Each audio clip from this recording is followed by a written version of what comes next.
මේ තියෙන්නේ Samsung Galaxy S23 Ultra smartphone එක. මේක මේ අවුරුද්දේ Android ලෝකේ බලා ගන්න පුළුවන් වෙන හොඳම ස්මාර්ට්ෆෝන් එකක්. ඒ වගේම හොඳම ස්මාර්ට්ෆෝන් එක වෙන්නත් පුළුවන්. මම එහෙම කිව්වට ඔයාලට මේක දැක්ක ගමන් හිතෙන්න පුළුවන් අයියෝ මොකක්ද මේක ගිය අවුරුද්දේ ආව ඩිසයින් එකම නේද කියලා. ඔව් මම හිතන්නේ මේක තමයි ඩිසයින් එකේ වෙනසක් වෙන්නේ නැතුව මේ Galaxy Ultra series එකෙන් එන පළවෙනි ස්මාර්ට්ෆෝන් එක. ඒත් පොඩ්ඩක් ඉන්නකෝ මේකට අලුත් ඩිසයින් එකක් දීලා නැති වුණාට මේ ඩිවයිස් එක ගොඩක් විශේෂයි. මේක ගොඩක් දුරට ඩිසයින් එකෙන් S22 Ultra එකට සමානයි කියන කතාව ඇත්ත. ඒ වගේම thickness එකෙන් එතකොට size එකනොත් මේවා ගොඩක් දුරට එක සමාන වුණත් මේකේ බර ග්‍රෑම් 6කින් වැඩි වෙලා. තව මේකේ තියෙන කැමරාස් වල තියෙන metal rings S22 Ultra එකට සාපේක්ෂව පොඩ්ඩක් highlighted වෙන විදිහට තියෙනවා. හැබැයි මේ ඩිසයින් එකේ තියෙන notable difference එක තමයි S22 එකට සාපේක්ෂව body shape එකේ curve ගතිය අඩු කරලා පොඩ්ඩක් flat කරලා තියෙන එක. මේක නිසා මේකේ on hand feeling එක සාපේක්ෂව ගොඩක් හොඳයි. ඉතින් මේ අලුත් ඩිසයින් එකට අනිවාර්යෙන් මේක ගන්නින් අය ගොඩක් කැමති වේවි. මේකේ front එක වගේම back එක protect කරලා තියෙන්නේ Gorilla Glass Victus 2 වලින්. ඉතින් මේක තමයි මේ Victus 2 එක එන පළවෙනි ස්මාර්ට්ෆෝන් එක. මේ glass එක හදන කට්ටිය කියන විදිහට මේකෙන් protect කරන device එක අඩි 3.8ක උඩින් ඉඳලා වුණත් ගොඩක් hard concrete එකකට වැටුණා කියලා කිසිම ප්‍රශ්නයක් වෙන්නේ නැහැ. මේ ෆෝන් එක අපිට lavender, green, cream වගේම black කියන colors වලින් බලා ගන්න පුළුවන්. කොහොම හරි දැන් ඉන්නේ smartphone manufacturers ලා හැමෝම වගේම iPhones වල design එකට සමාන designs තමන්ගේ phones වලට දෙන්න හදනකොට එතකොට iPhone එකේ වගේ camera bump එකක් තියෙන smartphones release කරනකොට Samsung මෙහෙම තමන්ටම unique design එකකින් ඉස්සරහට එන්න හදන එක ගැන සතුටුයි. මේ ෆෝන් එකේ තියෙන්නේ අඟල් 6.8ක QHD+ Dynamic AMOLED 2x display එකක්. මේකේ peak nits ගාන වෙන්නේ 1750. තව මේක 0 to 120 Hz variable refresh එකකට support කරන screen එකක්. මේ display එකේ ඔය specs ගොඩක් දුරට S22 Ultra එකට සමානයිනේ.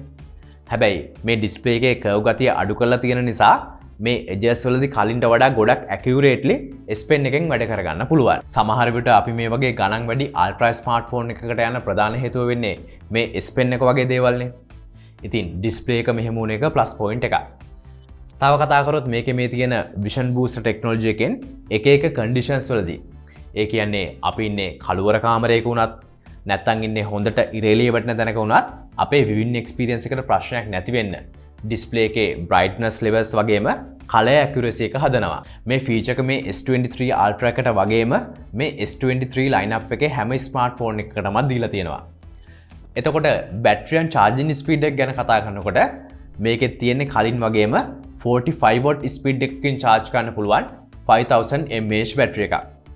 ඒ වගේම ඒක 10 watt wireless charging speed එකකට වගේම 4.5 watt reverse wireless charging speed එකකට support කරනවා. මේ ෆෝන් එක අපේ අතට එන්නේ Android 13 base One UI 5.1 එක.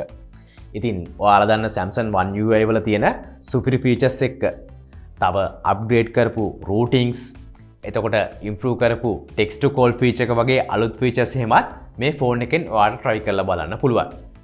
හැබැයි මේකේ තියෙන interesting දේ තමයි මේ ෆෝන් එක 2027 වෙනකන් වයසට යන්නේ නැති ෆෝන් එකක් වෙන එක. මොකද Samsung ලගේ අලුත් software updates policies එක්ක මේකට Android 17 වෙනකන් major software updates 4ක් එක්ක අවුරුදු 5ක් යනකන් security updates ලැබෙවි. ඉතින් Samsung මේ පහුගිය කාලේ එයාලගේ mid range devices වලට ඉඳන් මේ software updates පැත්තෙන් සලකන විදිහ දිහා දැක්කම මේ පොරොන්දුව ගැන නම් අපිට බය වෙන්න කිසිම දෙයක් නැහැ. ඉතින් ඔයා මේ ෆෝන් එක අරගෙන ගොඩක් කාලයක් මේක use කරන්න බලාගෙන ඉන්නවා නම් මෙන්න මේ device එකත් එක්ක ඔයාට අවුරුදු 4ක් යනකම් අලුත්ම Android features එක වැඩ කරන්න පුළුවන් වෙයි. සාමාන්‍යයෙන් ඔයාලා දන්නවා Galaxy flagship series එකේ smartphone එකක් මෙච්චර කාල release උනේ SoC variants එකකින් කියලා. මේකෙන් set එකක් ආවේ එයාලගේම Exynos SoCs වලින්.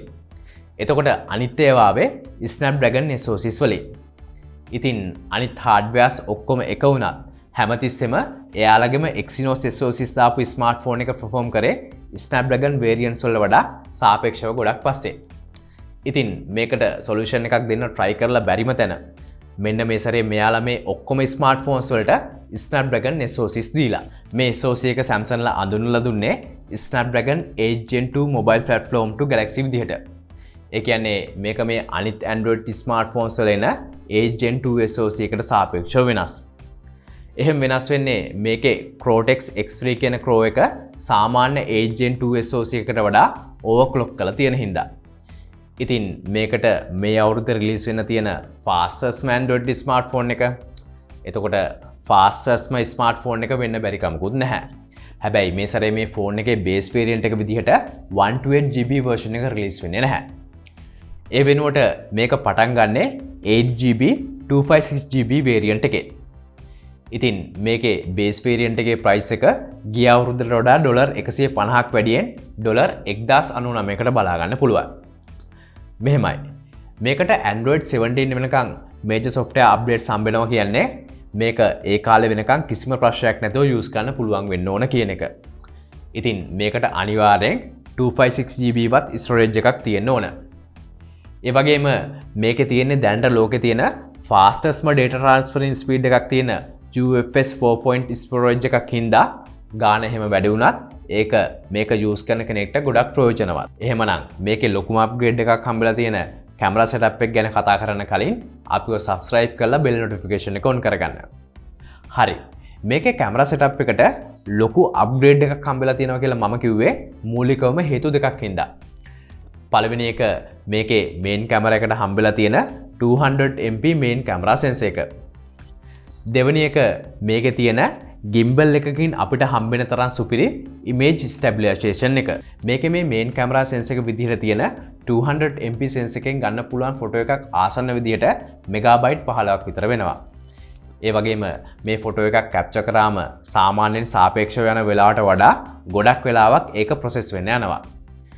තව ඔය 200MP sensor එකෙන්ම ඔයා ඉන්නේ පොඩක් අඩු low light condition එකක නම් ඒකේ තියෙන pixel 4ක details එකතු කරලා එක pixel එකක් හදන විදිහට ගන්න පුළුවන් 50MP photos වගේම ඒ pixel 16ක details එකතු කරලා ගන්න පුළුවන් 12MP විදිහට ගන්න පුළුවන් photos capture කරගන්නත් පුළුවන්.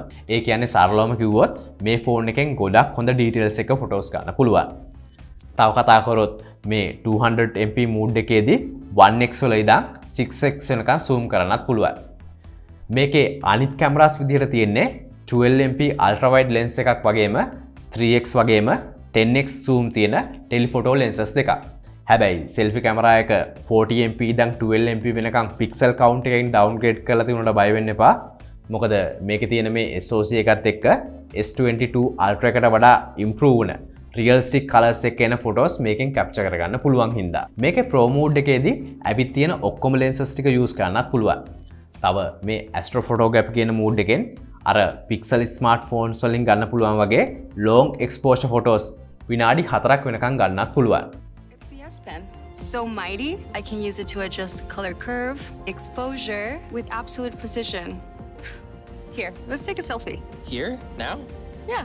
මේ සැරේ videography වලදී මේකෙන් 8K 30fps වෙනකම් video shoot කරන්න පුළුවන්. තව මේකේ තියෙන මේ improve වුණ optical image stabilization එකත් එක්ක මේ 8K වලදී වුණත් හොඳ stable shot එකක් අපිට capture කරගන්න පුළුවන්. කියන විදිහට මේකේ කලින් OIS වැඩ කරේ අංශක 1.5ක range එකක විතරයි. හැබැයි මේ සැරේ ඒ range එක අංශක 3ක් වෙනකන් දෙගුණයකින් වැඩි කරලා. ඉතින් ෆෝන් එක ඩිසයින් එක පැත්තෙන් S22 Ultra එකට සමාන වුණත් performances වගේම features පැත්තෙන් සැලකිය යුතු upgrade එකක් කියලා කියන්න පුළුවන්. ඉතින් S22 Ultra එකක් ඔයාට තියෙනවා නම් ඔයා ඒක දීලා මේ ෆෝන් එකට අප්ග්‍රේඩ් වෙනවද? අනිවාර්යෙන් පල්ලෙහා කමෙන්ට් එකක් දාගෙන යන්න. එතකොට මේ තියෙන්නේ Samsung ලගේ ලොකුම තරගකාරයා Apple ලගේ Apple රාජධානිය ගැන මම කරපු වීඩියෝ එක.